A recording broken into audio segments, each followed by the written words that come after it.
Bet you're a little surprised to see me. It is Thursday, May 9th, 2024 at 12:43 p.m. Usually, actually, my name is Dylan Lang. Usually I do a show on Saturday nights called Dylan Knows. I'm still going to do one probably on Saturday night now I think about it. But I also have a secondary show, which I call Conversations with Myself, where I talk about whatever I feel like that I would like to talk about, but not take over my Dylan Knows show to talk about, if you know what I mean. My last one was a couple weeks ago when I did my summer movie preview. The reason why I'm on right now, as the reason for this episode, is I am currently at home on hospital rest, I guess as it would be. If you've been following me, you've known that for the last 3 months I've had issues with kidney stones. And yesterday, I finally have got it removed and retired. And I feel great. And I just wanted to do this show to just sort of detail what happened to me so that anyone else who has an issue like this, whatever, you can see what you're in for. And also to thank everybody who bared with me through this 3-month period, and also time to explain why it took actually 4 months, February to March, April, 3 months, 3 months to take care of this. A little background real quick. Kidney stones are usually genetic, or you might just get them due to your diet or whatever. It's not necessarily has to be genetic, but if you've had family members who've had kidney stones, there's a possibility you could get them. There's also a possibility you might not. My dad and my sister both have them, but my mom hasn't. So that kind of works out. Or it's also could be considered due to your diet or other things as well. So it is a common thing. So if you get them, it's not like, oh my God, what's going on? Kidney stones are actually very common. And you've probably known at least one person besides me who's had them. And we're going to just, let's just go over real quick the timeline and why the situation is, and then I'll save my thank yous to the very end. Basically, I knew about kidney stones. I knew my dad had them. I knew my sister had them, but I did not expect me to have them. Now I'm 50 years old, so I should have expected something to happen sooner than later because I've been fairly lucky so far with not having to deal with any major medical issues. My teeth have been my biggest problem right now, and my eyes. This is just aging. The reason why I have readers on now. I used to have 20/20 vision. I have a chronic back issue, which I haven't touched all that often, and that's why maybe these kidney stones went undiscovered for a little while because of my back issue, because that's where the majority of your pain is. Basically, they're little chunks of calcium in your kidney that eventually break off. Now, you have probably kidney stones all the time, and you just don't know it. Sometimes the stones are so small, 1 millimeter, 2 millimeter, whatever, that they would just slide right out when you go to the bathroom. So you don't have to worry about it. But when you get to the big ones, the 5 is the biggest one you can have that you can pass. Of course, we're going to find out later in the show that that's not quite exactly what happened with me. 6 and above, you're going to probably need surgery to get it out. And it starts up in your kidney and moves its way down the tubes there. And that's what causes, that's the first feeling you get when you think you might have a kidney stone. You have excruciating back pain because the stone is pressing against the tube. The tube is narrow. It ain't moving. So when it's sticking in there, it's pushing it aside, and that's causing the issues. And so I had excruciating pain in my back, was on my left side, and down in this, what they call the shank area down here. And I was panicked. This was on February 3rd, 2024. It was a Saturday, and it was about,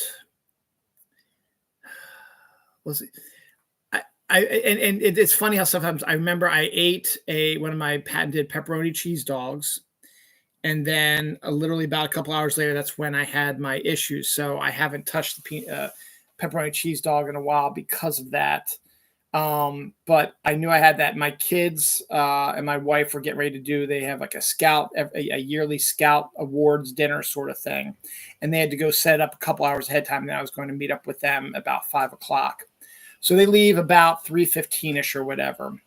and I've been feeling a little off all day. But then all of a sudden, it was literally almost as soon as they left, the pain just went exploded in my back, and I tried putting the heating pad on because I thought maybe it was my back issue flaring up because I'd been having issues with my back and I've been having a heating pad on it. So I thought that might help, but it wasn't helping. It was just excruciatingly painful to the point where it was really, really hard. And I was curled up in a ball at some point. I tried bending over. I tried going to the back. It was nothing was taking care of it.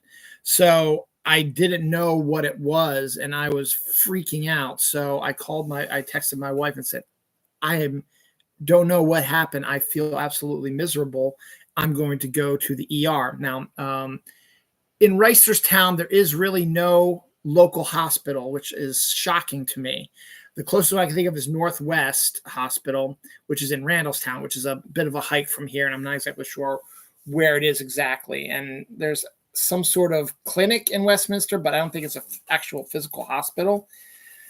But there is no hospital in Owings Mills. I don't know if there's like a clinic there also, but I don't think there's a hospital there either because I typed in, hospitals within my, my zip code, and the only ones showed up at Northwest. And of course, the ones do know about GBMC and St. Joseph's. St. Joseph's and GBMC are literally right next to each other. They're in Towson, where I grew up. My mom had been going to GBMC for her cancer issue, and my whole, me, my sister, my children, were all born.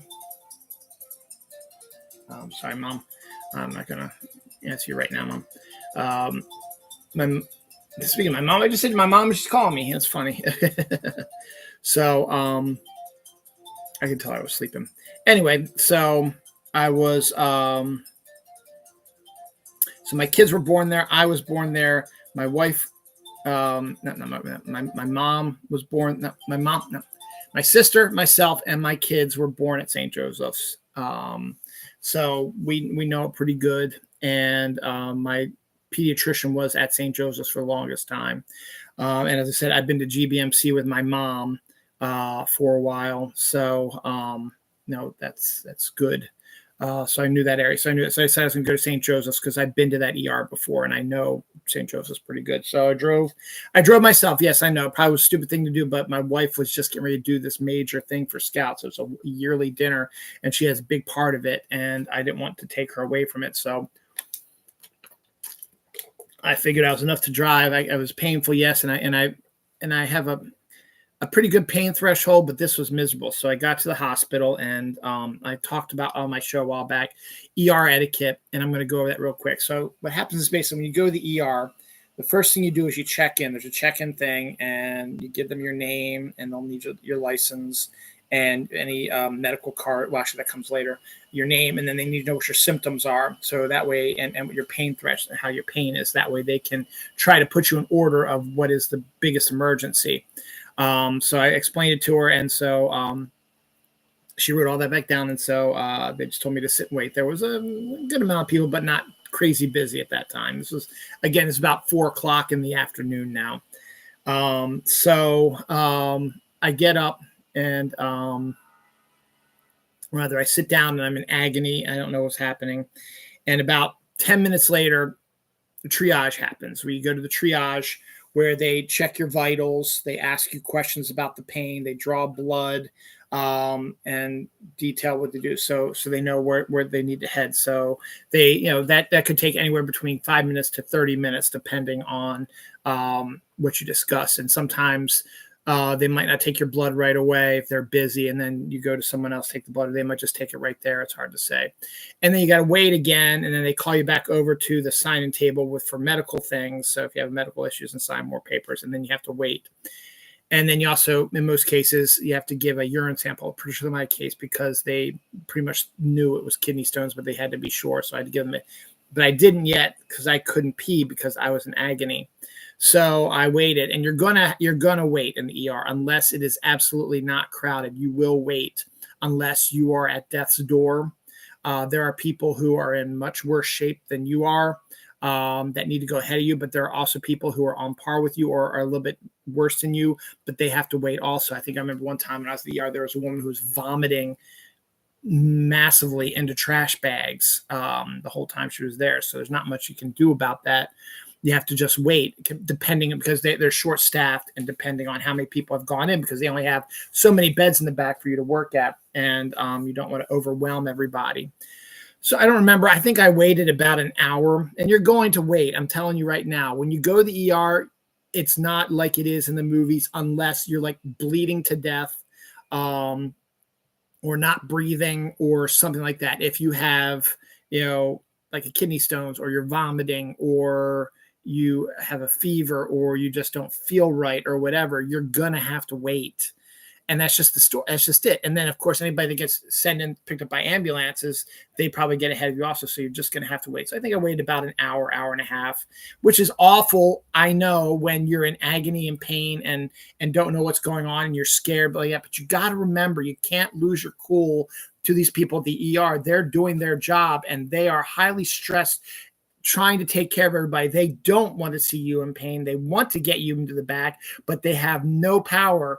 They have to go by the book. They have to wait till things are available. They just can't do it and just see you right away. Yes, your pain is more important than everybody else's. I know that, but there are other people that might go before you. So like that, there was a woman who was freaking out that her bed, she'd been waiting for like 2 hours, and that, her bed that was almost prepped for her was taken by somebody who was in a car wreck and in bad shape, and she left the ER.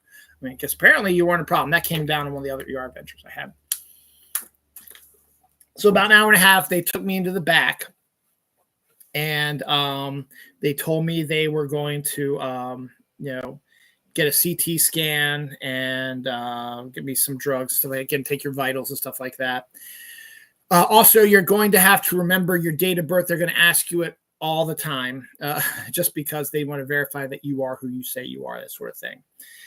So then I had to go get a CT scan. Of course, when you go to triage, they put in an IV hook for you, and they draw blood and stuff like that.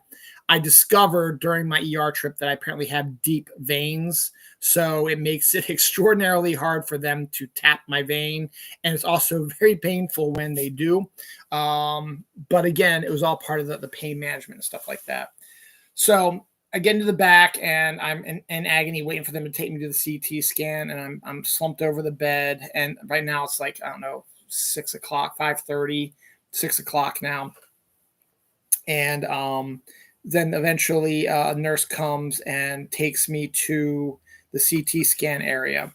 Now, the IV area was really kind of hurting also. So when I laid down, they asked me how I was feeling. I said, this is hurting a little bit on the metal slab that you have to go on to go to the CT machine. So the other nurse came in there, and she saw that the IV thing was not in there hooked properly. So they take that out, and they had to find another one while I'm laying on this metal slab in agony, waiting to get this eventually. And they're digging around in veins, and they blew up a vein. So you get a massive bruise like right here, wherever it was. And so eventually they got the IV in properly, and they then took my CT scan, where you basically are lying on this metal slab, and it moves you into this big thing that looks like a Stargate, and they tell you to breathe in and hold it, and then breathe out, and they do this picture a bunch of times. So I did that. So by now I'm in extreme agony. My back is like, entire back feels like there's a wall strapped to it. I've never felt this bad pain before in my life. And they walk me back to the place, and I collapse on the floor for just a little bit, just to rest for a little bit. So then I get back up, and I get back into the bed, and they say, okay, they're going to be in and get me some fluids and the drugs. So I got into bed, and the TV was on there. So I turned the TV on, waiting for them, and my back was still in agony. And luckily, Free Guy, which is one of my favorite movies, was showing on FX. So I caught about halfway through. So that took my mind off a little bit. They came really quickly. They put the IV in to give me my fluids. They mixed in the drug that they were going to use to make me feel better. And damn hell did that work perfectly. After about maybe 5 minutes, 10 minutes, my back pain dissipated. And I was like, oh, this is good. So I was watching Free Guy, waiting for them to come in. Then the doctor comes down and says, yes, you have kidney stones. This is your situation. They've talked to you about some stuff. And they kept me in the ER in the back for a little while longer than usual. Plus, I had to give them a pee sample. That was the thing. They have to test your blood and your pee sample before they can actually put you into the back, because they have to figure out what's wrong with you. But they bypassed the pee sample at the time, this first time, but checked the blood and knew that something was going on. So I was able to give them a pee sample. So I had to wait longer because they have to test. It takes about an hour or so to test the stuff. So Free Guy ended on FX, and FX likes to repeat them usually. So I was able to watch Free Guy again the rest of the day. So I'm relaxed, stuff like that, comfortable. And then find out, yes, you have kidney stones. And then they explain everything to you, and they hand you paperwork like this, which details everything that you have gone through, what you said, all the drugs they gave you. In this case, they gave me ibuprofen, ondansetron, oxycodone, and Temaclin. Then they also suggested a scheduled appointment with a urologist as soon as possible. In this case, they suggested Dr. David Stamfer at the Chesapeake Urology building, which is on GBMC's campus. And they had a phone number. And then after they the drugs cleared out my system, and I like that, they let me rest for about another hour or so. And then I was able to drive home. So by that time, it was about, I guess, 9:30, 10 o'clock by the time I got home. So I've been in the ER for about 7 hours. A lot of that was because they put at least 2 or 3 bags of saline into me. And they also had, because this is the first I felt of it, so they gave me all the drug prescriptions, stuff like that. So I felt okay. And then the next day was a Sunday, and I was able to go and get my drugs and start taking them. And for a while there, it was bad, but it was not nearly as bad as it was now. Temaclin is called Flomax. That's the most important one that you're going to get for kidney stones, because what it does is it widens the tube. You know how your tubes are solid, so when the stone goes down, that's what's causing the massive amount of pain. But with this Temaclin, or Flomax, whatever you want to call it, it is able to weaken the tubes a little bit to make it more malleable, so that when it's dropping down through the tubes, it doesn't hurt as much. It still hurts, don't get me wrong, but it is not nearly the massive agony you feel. It's just like more of an annoying back pain thing, which I'm sure everybody has before. But you have the drugs to take care of it. Now, we also know oxycodone is a addictive substance. So, they say every 4 hours as you need it. It's only for pain. You don't want to take it to say 4 hours, you don't have any pain. Oh, I'm going to take another one. No, you don't want to do that, because that's how you get hooked on oxy. So I got a big container of it, and I would take it periodically. I also got giant ibuprofen, which is what I took more of during this early part. And that helped with the pain and stuff like that. So I was able to go back to work and do all that stuff. And then it would go up and down. So sometimes, and I checked and see, and they said, yeah, it's going to take about 30 to 45 days to pass, which puts it just right around my wife's 50th birthday party. So like, okay, great. So I spend the whole month of February taking these drugs, doing stuff. I feel, as I said, I have up and down. Some days I feel really good. Some days I feel like shit, whatever. So we move on from that. So we get to March, and March 1st, actually, I think it was more like February 29th into March 1st, I started feeling really, really bad again. I mean, agony wise. And I was taking the oxy, I was taking the ibuprofen, none of it was helping. And I was freaking out again because I didn't know, maybe the stone got infected. Maybe it got stuck somewhere. Maybe I need to get it out there. So I end up going to the ER again. I'm trying to remember 3/1. That was I think I went at like 11 o'clock at night on 3/1, I think. No, it was like on the 29th, like the 29th of February. I went in like at 11 o'clock at night, whatever. Or midnight, when it just turned to be 3/1. I think it might have been about midnight, and that was a Friday. And so I went to the ER, and I had a different doctor this time. But again, went through the whole ER session again, where you go in, they already have your information, so you just tell them your name, what the situation is, and instead of, because it wasn't my first time, now the second time, they just typed my name and boom, they got all my stuff up there. So it didn't take as long to sign in and stuff like that. Again, you have to wait. Even at midnight, there's still a lot of people. Again, the same thing happened. They triage you very quickly, about 10, 15 minutes after you get there, if not earlier than that. And then You come back and you have to wait about an hour, hour and a half, and then they take it back. Now I had a different doctor this time, a female doctor this time, and I got another CT scan, and she suggested. I'm sorry. Before this happened, I went to my urologist, and we talked about the CT scan and what to do, and he gave me some information. That was really about it. So I did see Dr. Stanford. So then I came back on this 3-1, and they put me on Percocet, or not Percocet, on they put me on Percocet was what they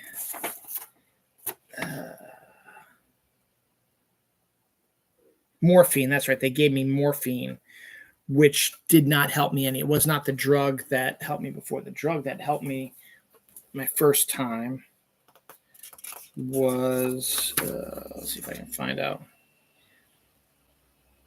I think it was Omnipac, Ketorolac, Zofran, Deloitte. Those were the good stuff. They gave me morphine, which did not help at all when I went there my second time.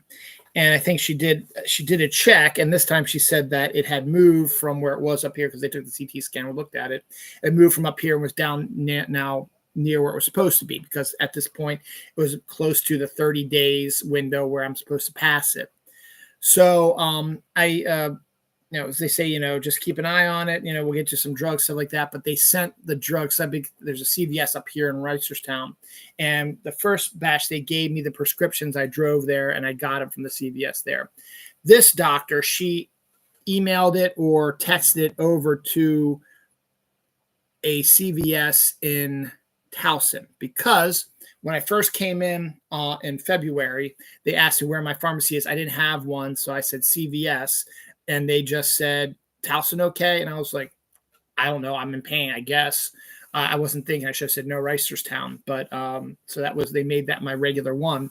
So she texted over my prescriptions. Well, my prescription, I should say, for Percocet, and the pain thing, to the one in Towson. And I didn't know where that was. And she gave me the sheet for the Temacillin, the Flomax, and other stuff as well. So I was able to get that filled up at my regular CVS pharmacy, because she gave me the actual prescription for that. So I did that, but I didn't get the Percocet. I still had some Oxy from my first time, so if I really got into any problems, I could pop it in there. But she was certain that it had moved from where it was up here down to where it was supposed to be, down in my lower part of my body. So I got back home early on Friday morning, just as a kid. So I went in, as I said, about 12, or maybe it was like 11:30, and I got back like at 5:30, just as I was ready to wake the kids up, or 6 o'clock rather, to get the kids up for school. But I was going to stay home from work, obviously, because it was a Friday, and I told them I was in the yard, so on and so forth. So I stayed home, and then, just rested, did all that stuff. And then the next day was going to be my wife's 50th birthday party. And I was getting worried that I was going to be miserable because I was in pain and all this stuff. So the day progresses, and we go to bed, drink lots of water, because that's the most important thing. Drinking lots of water is what helps get the kidney stones passed. I am so sick of water. I have been drinking pretty much nothing but water since February, and it's getting sick of it.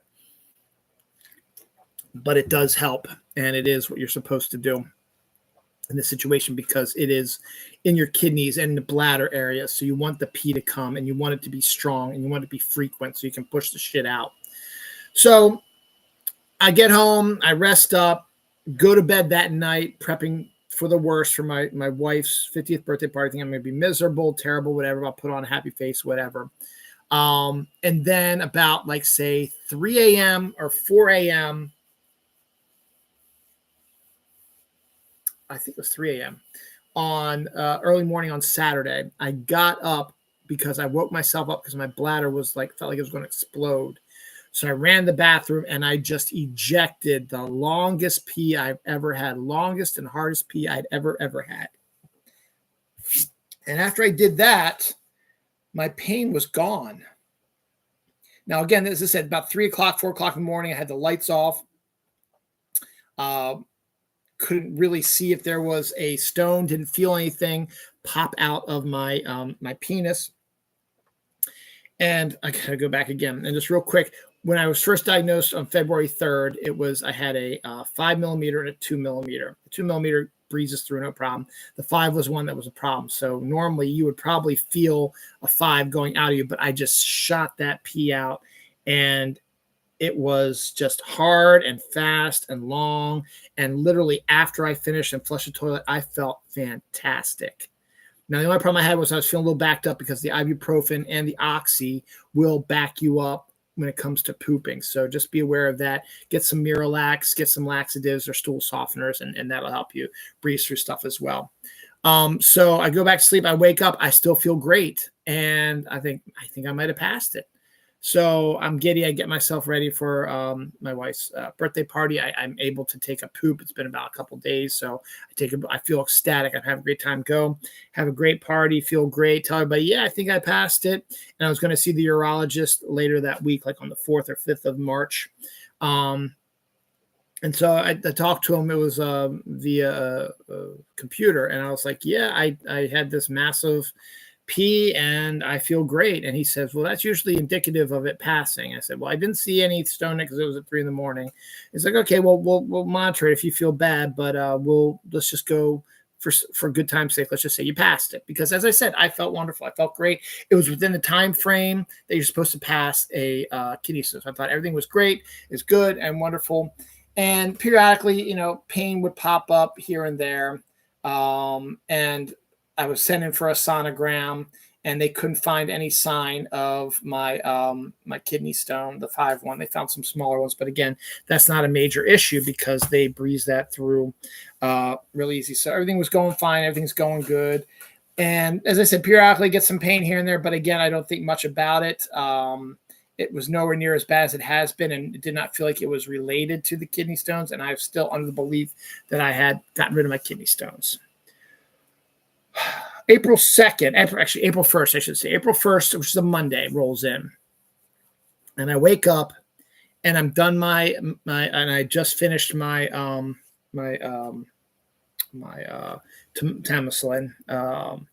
And I just finished it, and I started feeling off on that Monday at work. I just was like, I'm not feeling good again.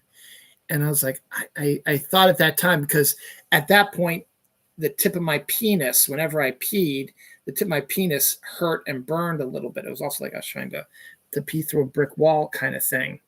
And so I just didn't feel great. And so, and they saw it at work. I wasn't looking great. So I said, I'll take a day off and see what happens. And I just was not feeling good all day. Back pain, and it felt really, really bad. So I stayed home on Tuesday the 2nd, and it got really, really bad again. And again, I forget what time I went in there. But I said, I got to go to the ER. I got to see what the problem is. Maybe I have another one, because it felt like kidney stone. I said, oh, great. Maybe I have another one that's coming through here, because it felt like it did the first time I did it. It was really awful. So let's see about this. So I had February 3rd, March 1st, and now April 2nd. So it's the beginning of every month I had these issues and went to the ER. So my 3rd trip to the ER. I had a different doctor this time, and they gave me the good drugs again. And again, it took some time, as it does. And they took a CT scan and discovered that my stone was still there. It was sort of just hiding behind something. So the sonogram wouldn't have seen it. And it was hiding, down my one of my uterine tubes, but you couldn't have seen it. And it wasn't, and the Tamoxifen was not making it hurt as much as it had been. And once I stopped taking it, it started bumping against it and causing it to give me this pain. So they gave me more Tamoxifen, as I said, and they said, okay, I got to call your urologist again. So this time, though, so I called the urologist, and I was freaking out now. So I get back early on April 3rd. And it's a Wednesday now, and I'm freaking out So I call the urologist or Chesapeake Urology to try to set up an appointment. And they said the doctor could not see me till the 19th of April. This is April 3rd, and I'm in agony. So I got a little angry with them and said, I didn't want to do an online one. Can you do one sooner in office? And they said, we'll see if we can. We'll get back to you in 2 days. 2 days, they didn't get back to me. So I let that slide, the weekend slide. Got the next week, let it a couple of days, and no call back from them. So now we're looking at the 5th or 6th of April. And now my pain has been going up and down. I got the Tamoxifen back in. It doesn't hurt as much, but I know the kidney stone is still there. So I'm pissed about that. I'm pissed at the urology people for not calling me back, but I had pride. I'm prideful that I did not want to call them and say, hey, what's going on with this? I need to see the doctor. I wanted them to call me. They were supposed to call me back. It's not my job to call them back, which was probably the stupidest thing I did. So I let it all go. And as I said, I was up and down. I was feeling okay. And I don't know what I was thinking. Maybe I was going to, I don't know what I was thinking, to be honest. I knew the stone was still in there. I didn't know what I was thinking. And I wasn't feeling much pain. So what was the end game going to be? Was I just going to keep it there? So then ironically, we get to about the 19th of April now. Haven't called the Chesapeake Urology office back. They haven't called me back. And I'm starting to feel a little off again because I just finished again the Tamoxifen. They only give you a 14-day total for it. But I don't think much of it. And then the weekend hits and I feel like shit again. And I feel really bad and it really, really hurts. And I'm in agony again. Oh, wait a second. That last one, the 4-2-4-3 one was the one where the ER was overrun with people. I mean, it was overrun. It took forever that was one where the woman left also. It was overrun with people. It was crazy. And as I said, it wasn't feeling as bad, but I was feeling bad, but I just wanted to see what it was. Because I thought maybe I had a UTI or something like that because of this thing before I found that I still had the kidney stone. So then I go to the ER on Saturday night into Sunday. Actually, it was Sunday morning about 3 a.m. And there's nobody in there. So that was great. I got checked in. I got to triage, and they sent me back. I was like there was like maybe one other person in there. So I had the nurse to myself. And I had the female doctor again who gave me what is that? The morphine, which again doesn't work. It didn't work for me. Had another CT scan done, and just was sort of laying there right now. And I talked to the nurse, and she said, "Okay, your new CT scan now has it as if it's on the precipice of your bladder. So basically, it's at the end of its line, end of its trip, but it's lodged in between the tube and the bladder. If it would just knock into the bladder, you would be fine. You'd be able to pass it normally, but it was stuck there. And so he said, call your urologist and you can detail about that. So at this point, I'm still pissed at Dr. Stanford, which was, not right. And at Chesapeake Urology. So I told her the situation. She's like, okay, I'll suggest another doctor who can help you with this. I was like, okay, great.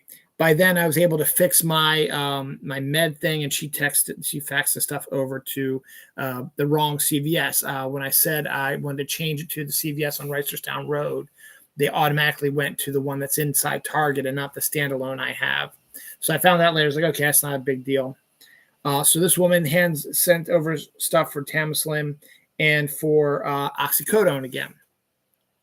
I get the word the Tamoxifin's in, but that the insurance company still, this is on April 21st, insurance company still has to verify the oxycodone. I was like, great. I still had some from my previous ones. I was okay. And I would have liked some more maybe, but I was like, I'm not worried about too much. As of today, it still has not checked in, but we'll get to that in a little bit. Anyway, I still haven't gotten it yet. So I call the next day to set up an appointment with this new urologist. And I find out that this urologist that the doctor suggested no longer deals with people with kidney stones. So I was like, oh, great. All right. But by this time, I was like, I needed to see the doctor because I was in the ER again for the fourth fucking time. And it was so close, I didn't know what to do. So they say, we can get you in on Friday, which is good. It's a week. We get you in by Friday online with Dr. Stanford again. I was like, you know what? Fine. Fuck it. Let's just do it. I had the drugs and was helping me out. Tamsuline again. It was helping me out and all that stuff. So I got to Friday and I had my meeting with Dr. Stanford and I discussed with him the situation. He said, I'm sorry it happened, but he says, going through the people up front, Chesapeake Urology is not the best way to contact me. He suggested this app called Follow Your Health, I think. Follow My Health. Suggested Follow My Health. And he said, I check that every day. It's easy, best way to get in touch with me. I will respond within 24 hours, if not sooner than that. And it just makes things a little bit easier. And I was like, okay. So I had a good meeting with him and he said, okay, what we're going to do, we'll give you 2 weeks to see if the Tamsuline, plus they found an infection, small infection in my pee thing, my pee sample. So they gave me some antibiotic also, both for 14 days. So we'll see what happens after 2 weeks. Because it is so close, you should be able, we'll give you a chance to try to pass it naturally before we go into the operation mode. I was like, okay, so I get the medicine, I take the medicine, stuff like that. Everything's, again, being okay and stuff like that. And then I get to the end of the first week, which was last weekend, where I had a free weekend. My wife and kids were at camp, and I felt great. I was feeling good, and I was like, okay, maybe I was still kind of in pain. Still take the Tamsuline. I was feeling good, had a great weekend. And then Sunday was the last day for my Tamsuline, and Monday was the last day for my antibiotic. So I finished up the Tamsuline on Sunday. I feel great. Is that this past Monday, 2 days ago, it's Thursday, 3 days ago, this past Monday, I wake up and I am in agony again. The tip of my penis again is burning. It hurts when I pee. Same thing that happened back on April 21st. Felt like I was peeing through a brick wall. Again, I had just finished the Tamsuline, the Flomax. And so the kidney stone was bopping against the thing that was causing me major issues when I peed. It felt like it was peeing through a brick wall, and it felt like I had to pee every second of the day.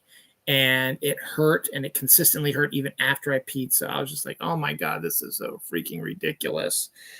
And I still hadn't hit my 2 week part. The 2 week part would have been tomorrow, would have been 2 weeks to when I was going to start seeing if I'd be able to, if I needed a operation or whatever. So last week, a woman from Dr. Stanford's office called and left a message. I didn't recognize the number, and said she wants to set up the operation. I was like, I'm not going to call her back because I still have another week to go, and I don't want to do it before my weekend where I'm free and clear and everything. So, so Monday, let's see. Monday. So I get through Monday. I take an Oxy, I think, on Monday. I get through Monday, and I go into Tuesday, still not feeling good. I took another Oxy after that, I think. And I then contacted Dr. Stanford through Follow My Health and said, I'm not feeling great. Please advise me what I should do. And he says back, call this woman, Catherine, who called and left a message, and set up an appointment for your operation. We got to get it out of there. I was like, okay. So I call her back, and she says, yeah, or rather she calls me again, but I didn't recognize the number. And then she left a voicemail message saying she tried to call me earlier and that she has potential for an operation on Wednesday, the 5/8, which was the next day, because this was on Tuesday, to call her back, as soon as possible so she can lock me in on it. So I was like, okay, fuck it. I feel like shit. I thought I was going to have the operation like next week. Thought I'd be able to survive the week without it. Because the doctor also was going to Dr. Stanford prescribed more Flomax for me. So I thought that would help me get through to next week than I have in the operation. But they're like, no, someone, and then I called Catherine and she's like, nope, somebody dropped out on Wednesday. So we have a slot open. Do you want it? And I just said, fuck it. I'll take it. It was at 7. I had to be at the hospital at 7:45 a.m. The operation was going to be at 8:45 a.m. So unfortunately, my wife is working a really awful shift right till the end of June, where she has to go into her work Tuesdays and Wednesdays from 5 to 12. So Wednesday morning, I needed somebody to drive me, and the best person who could do it was my wife. I was going to have my mom do it because she's scared of driving, and she would have drive out to pick me up and then drive me back and stuff like that, and then drive me home and then drive back on herself. And I wasn't going to do that to my mom. And I could have got my dad to do it, but I was like, no. And Dawn said she was fine. She would do it. It'd be rough, but she would do it. So good on her. She drove me in. We got there in time. I checked in. They called me in, did all the vitals, told them what was going on. And the nurse was telling me that, what's going to happen, and that I would probably need a stent, which was the thing I was fearing the most. And that was going to be in there for a few weeks. And I was like, oh God, I thought I was going to be able to get away with that. And she explained, it's like, it would feel like you're going to have to pee all the time. And that was exactly what I was feeling for. And I didn't want to feel that anymore, because that was the worst feeling in the world. And so I was like, oh, all right, whatever. So the anesthesiologist comes in, tells me the same exact thing again. I was like, yeah, I get it, I know, but they have to do it. It's their job. So then Dr. Stanford comes in and says, you all set? I was like, okay, yep, see you in a few minutes. So they wheel me into the operating room. Now, remember, I've never had a bodily operation before in my life. I've had my teeth operated on a million times, but that's about it. And I've had stitches.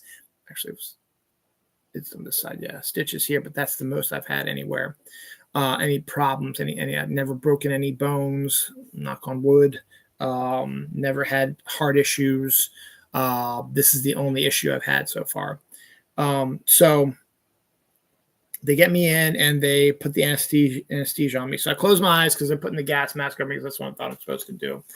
So I'm breathing in, I'm hearing the people talking, I'm breathing it in, and then it all goes black. It feels like when you get abducted by aliens, it went completely black. I don't remember a goddamn thing.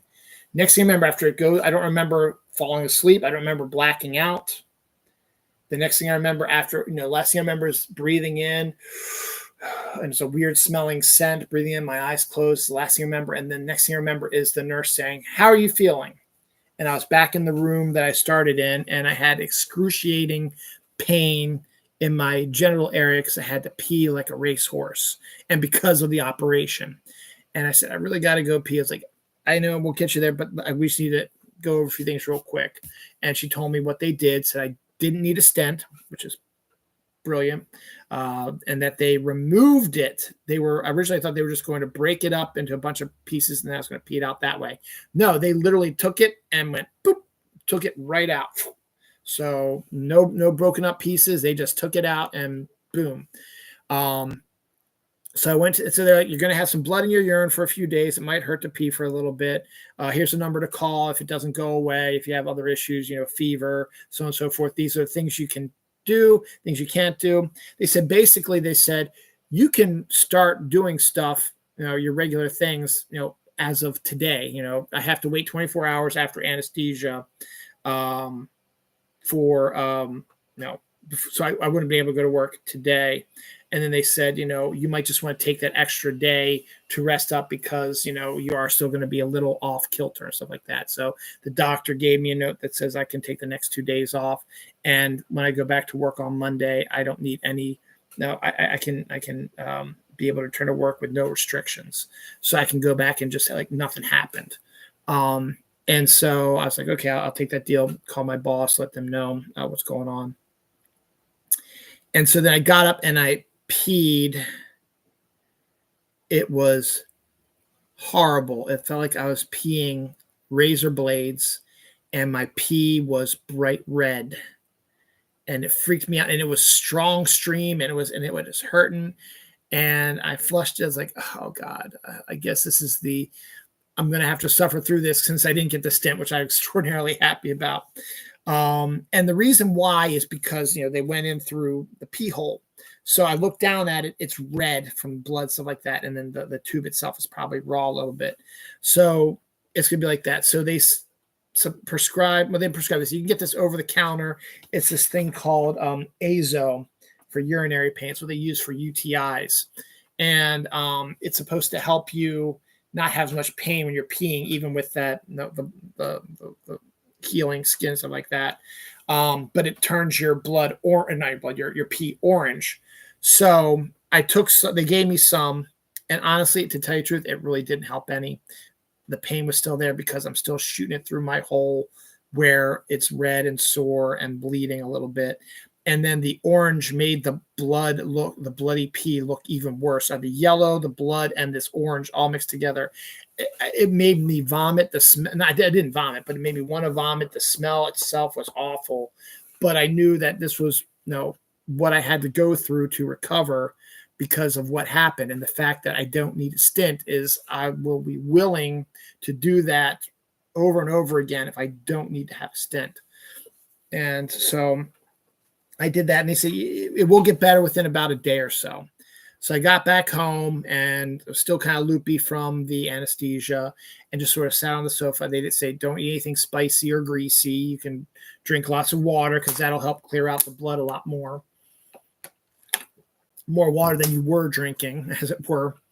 And it'll help clean out the blood a little bit more and quicker and stuff like that and get you back to normal. And then your penis just got to heal. So it's going to hurt for a couple days because, when you have a cut or whatever, it takes a few days for it to actually heal. So I was like, okay, I'll do it. I'll take care of it. And they said they would follow up with me later. So we got back home probably right about, so let's see, I went in about 8:45. Actually, maybe 9:45, 10 o'clock. It might have been like 9:45. I was done, like about an hour, maybe half hour. And then we got back home, I think about like 10:30 or whatever. So my wife went back upstairs to go to sleep because she had only 4.5 hours of sleep because she had to get up and drive me. And I just sort of sat on the sofa, drank some water, played Fortnite, looked on my phone, let everybody know what was going on. And then got up and peed, and hard stream, painful, looked like I was bleeding my blood in my veins out in the toilet, and it was coming out so strong that it was splashing all over the toilet and on the floor. So I had to wipe all that reddish goo, orange goo up, and it was awful. And then it started and I didn't have to pee as much. So the urgency wasn't there. So I didn't have to pee as much. So that was a good thing. And so, and then I tried to eat some stuff. I ate some regular stuff because I hadn't eaten anything since like 11, 10 o'clock the previous day because you can't eat anything after midnight before your operation or drink anything, really. So I ate some stuff. It stayed down, got my belly full, drank more fluids. I drank some coffee. No, I didn't. I drank some tea. I drank tea, and I drank lots of water. And again, hard peas hurt, but by the time the Azo had more come out, it was just now blood red water. And then I took some more Azo because they said to take it like 3 times a day, and it went back to the weird color. But I was noticing as the day progressed that the pain wasn't as bad when I was peeing. So fast forward, so I go upstairs right before bed, and I get my cup of water, and I drink that. My wife is at work, so I go right to bed. I got the heating pad on. And so I've been drinking lots of water, and the Azo has already cleared out my system. So I get up, I guess, right before my wife gets home, about 12:30 to go to the bathroom, and I take a pee, and the pee looks bright yellow. It is no longer red. It's brighter yellow than it should be, but I was like, oh, okay. And it wasn't as painful. I was like, okay, that's kind of cool. I think I'm healing. So then I went back to sleep. Then my wife came in and she went to sleep. And then I would get up again, like at 3 or 4 in the morning, whatever, to go to the bathroom. Now it started. At the 12:30, the stream was really strong.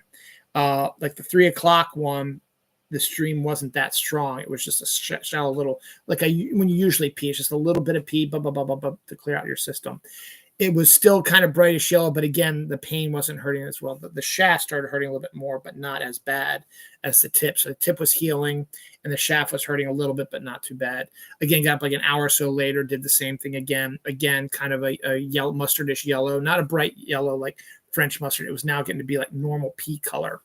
And the pain was not as bad. It's still there. As I said, there's still a little twinge when I pee. It's still there. I can feel it right now as I'm sitting here. Periodically, I feel a little pressure, a little bit of a slight little tick of pain. And then when I pee, I can feel it go through the tubes and it hurts a little bit and then it goes out the tube. But again, it just feels like it's not as sharp a pain as it was. It doesn't feel like I'm pissing razor blades. Now it feels like there's like a pinprick that just pricks my penis and I pee, but it doesn't last long and I finish and then it goes back down the tube and the tube hurts a little bit, but then it stops and I feel fine. So, and again, so now I haven't taken any more Azo because I don't need to.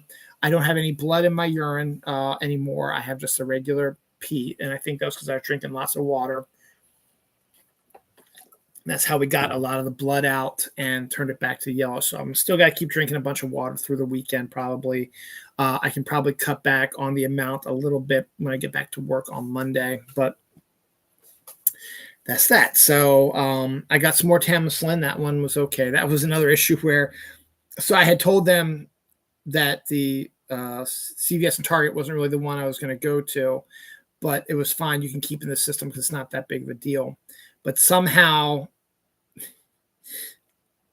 the urologist had the one I go to that's the standalone shop. So he sent the stuff to that one, but I didn't know that. I thought it was the one at Target. So this morning I drove out because I couldn't operate machinery until about 10 o'clock today.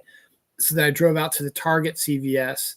They had no recollection of that one. They said, it's at another one. So I went to the one that was usually go to and they had it. So it was just kind of a weird little thing that they kept sending it to the wrong place. And that was the funny thing about it. So that's it's not a fun thing. It is painful. They say that it's the closest that men will come to, women get them too, but it says the closest the men will come to what it feels like to giving birth. Maybe, but I think still giving birth when you're releasing an entire human being out of your body is the pain for that has got to be way worse than what we suffered. And if you have a low tolerance for pain, this isn't going to be good for you. And I trained my mind to, push it back down the pain. Don't worry about the pain too much. But, sometimes it breaks through and I complain and stuff like that. So that leads me to my last point here, and then I'm going to let you guys go. And thank you again for watching this. I just need to thank a lot of people. I've never had to go through something like this before, and I might tear up a little bit here. But I have to thank a lot of people. I have to thank the ER staff for realizing what the situation was and for taking care of me during the 4 times I went to the ER. Now, it might not have always been the best of times. The second time the ER was not a fun time because of the morphine, which didn't really help me that much. And then when I had the same woman doctor again, gives me again, it didn't work as well. But luckily, my symptoms weren't as bad as they were the first time. But that being said, they worked their asses off to make sure that I was as comfortable as can be, that I did not have the massive amounts of pain and didn't suffer. And they made sure that they would try to do everything properly, but from taking blood and, putting in the IVs and getting the right IVs in there and help me go to the bathroom and help me with the CD scan. And that's what they do for a living. And everyone helped me out immensely. Had no real issues with anybody. And again, as I said earlier, you've got to give them a break. Okay. Yes, I know you're in pain. Yes, I know you don't know what's going on. I know you're scared, but these people are working their asses off trying to help everybody. And they know You all have pain. They know that you're in pain. They know you're miserable. They know all that stuff. And there's nothing they can do about it. They have to go by the book, by what they're doing. So, you just have to be patient. Don't be a dick. Don't keep complaining about the wait. You're gonna have a wait. I'm gonna tell you this right now. Unless you get lucky, like I did, going at 3 a.m. on a Sunday, when there was one other person in the ER, you're going to have to wait. It's a given. You'll go in, you'll check in. About 15 minutes later, you'll have triage, and then you're going to have to wait. It could be an hour, could be half an hour, could be an hour, could be 2 hours. You're going to have to wait. I know it's miserable. I know it's terrible, but going up to them every minute, where's my stuff? When am I going to get my bed? I'm in pain. I need my drugs, is not helpful. They have tons of stuff to worry about, tons of people they have to look after, and they're doing the best job they can. So you got to give them a little bit of a break. All right.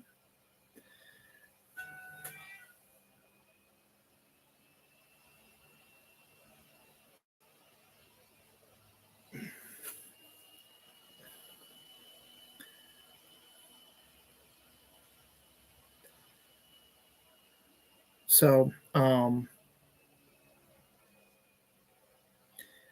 also want to thank Dr. Stamfer, who I unfairly judged wrongly after my April 2nd, 3rd event. I was not happy with him when I should have been happy with Chesapeake Urology. And also, I do realize that online physician stuff is hard. Not hard. Is better and quicker and easier probably than actually going in and talking with somebody. And I've seen him now a bunch of times, and he was the one who did the surgery on me, and he did a wonderful job. And I've seen him again June 13th for a follow-up. So I want to thank him for sticking with me, even though I might have said some bad things. I didn't say it to him, but I might have said some bad things out loud. And for doing the surgery. And it wasn't entirely his fault that it took 3 months to get through this. We thought we had it out of the clear in the time frame it was listed because I had no more pain. And then as March progressed, it still felt like I was fine, periodic shots of pain here and there. Thought maybe it was other kidney stones, whatever. And then when April hit, it was just a shock, and finding out that I still had the stones, I hadn't passed it, that pissed me off. So that wasn't really his fault. And then it was my fault for not swallowing my pride and calling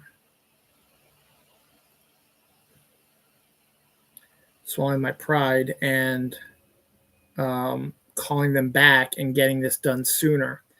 Not his fault. And again, as I was starting to feel better, but I was pissed and angry, and I wanted another doctor. And I think that was my plan, actually. I thought I was going to call Chesapeake Urology and ask for a different doctor after like 3 weeks after when they said they would call me back and let them know that I was angry at them. But then my April 21st ER changed that.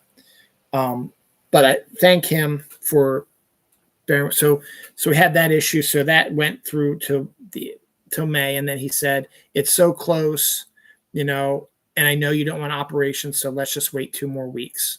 He could have easily said, no, we're going to take it out now, whatever. I said, I not really don't want to have the operation because I don't want to stint. I'm worried about that, stuff like that. He said, I'll give you 2 weeks. After that, I got to get it out. So he did nothing wrong. That was partially all due to me. So I want to thank him. I want to thank the staff of Chesapeake Urology, despite the fact that I was a little angry that you didn't call me back. But I understand the situation. The nurses who were there are very helpful, and all that stuff. So thank you all for that. As I said, thanks all the nurses, doctors, security people, receptionists at the ER as well. I want to thank my friends, colleagues, work friends, who had to hear all the tales that I was telling about what's going on and getting a little more information than they probably wanted, telling them my tip hurt and the shaft and talking about my penis, stuff like that. And just, I never called it my penis. I said down there usually. So I want to thank them for bearing with me during this saga, and for humoring me, to listen to me and stuff like that. Of course, I could not do this without my family, my whole family, not just my immediate family, my parents and my sisters, my cousins, my in-laws, all wanting to verify, check in, see how I'm doing, see what I'm doing. And of course, all love has to go out to my immediate family, my loving wife, who is worn out, having to, and then had to drive me in there, and had to. I was very solo about this. I did not want her to come with me to the ER, even though she offered every single time to drive me and drive me back. I said, no, I need you to stay because I don't want you to worry about this stuff. I need to handle. I was hoping that it was, I didn't want her to have to wait because it was going to be a long ass time. Kids would be okay by themselves. I didn't want her to have to be there with me and me bitch and moan about stuff and hear about different things. I just wanted her to be here at the house. And I know that she was probably worried sick even when she was at home. So I thank you, my love, for that. My kids, concerned for me and, making sure that I'm okay. I appreciate you guys too. Love you guys as well. And I usually don't talk about this, but I also kind of want to thank God. And I know that seems kind of cliche, but here's the thing. I'm a lapsed Christian. A lot of the stuff that's happening nowadays, from these crazed Christians and the Christian religion itself, is a little off kilter for me.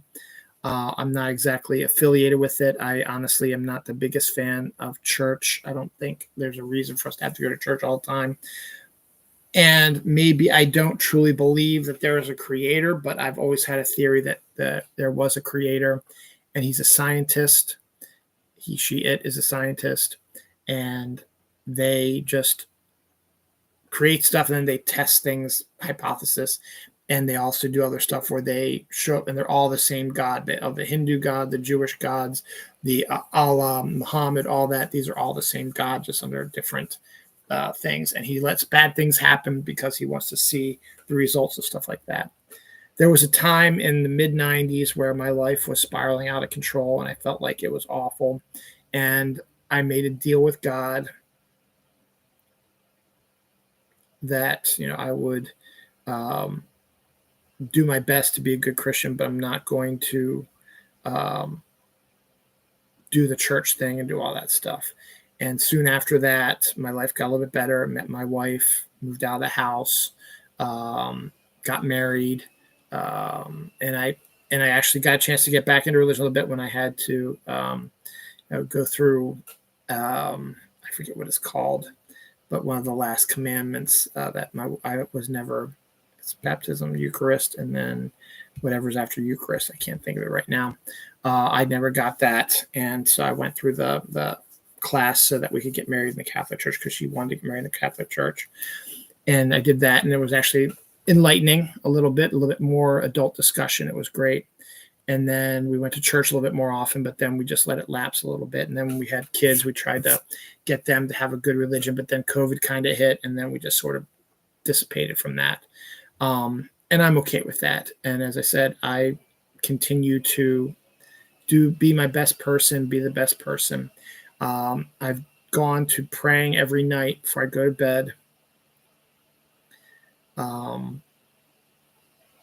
Just to, show him I'm still them, that I'm still around, but I'm not, fully vested, sort of thing.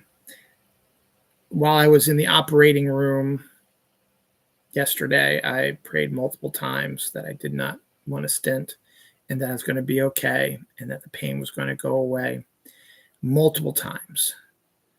And it worked. And then when it took a while for the drugs to get done, I prayed that it would get done quickly. It got done quickly. So I have to thank God for that. I'm not the biggest religious freak out there, but I do have to give credit where credit is due. I did say those prayers, and those prayers were answered. Same thing with last night when I went to bed. I said, please let it not be as painful as it has been. It hasn't been as painful as it has been. You could obviously say that it's just my body has been healing itself. Everything's fine. And that because of, circumstance, stuff like that, I wasn't going to need a stint, stuff like that. But yes, that's probably what happened.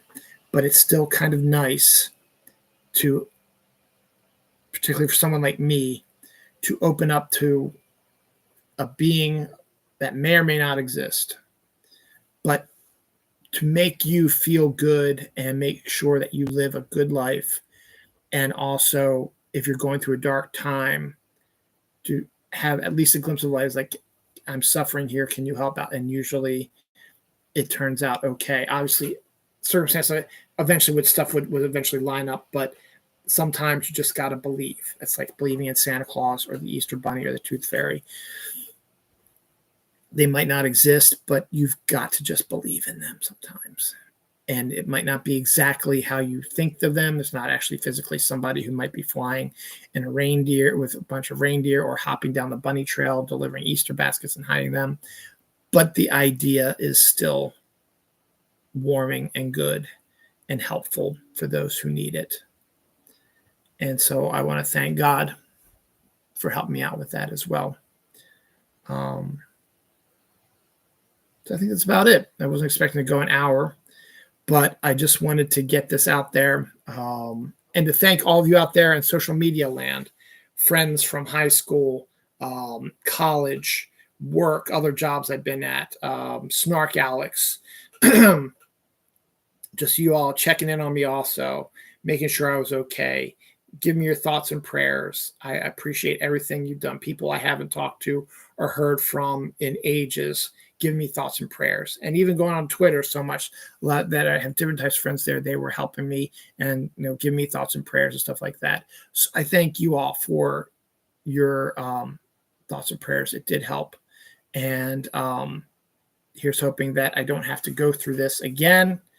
But now that I have, at least I might be able to know what I can do to make it go a little easier. Now, I did get my Tamoxiflin. I have 90 days worth of Flomax now. So doctor was okay with keeping me with that. So if I have any other sort of stones going through, I should be okay for the next 3 months. So that puts it at like May, June, July, and by the end of summer, I should be all right. Thank you all for bearing with me, for work, for me missing so much time, for being okay with that while I recover and get better. People going out of their way to help me and thank me and cheer for me. I thank all of you, and I thank you, God, again for answering my prayers. And that's about it. Thank you. Regular show on Saturday. Bye.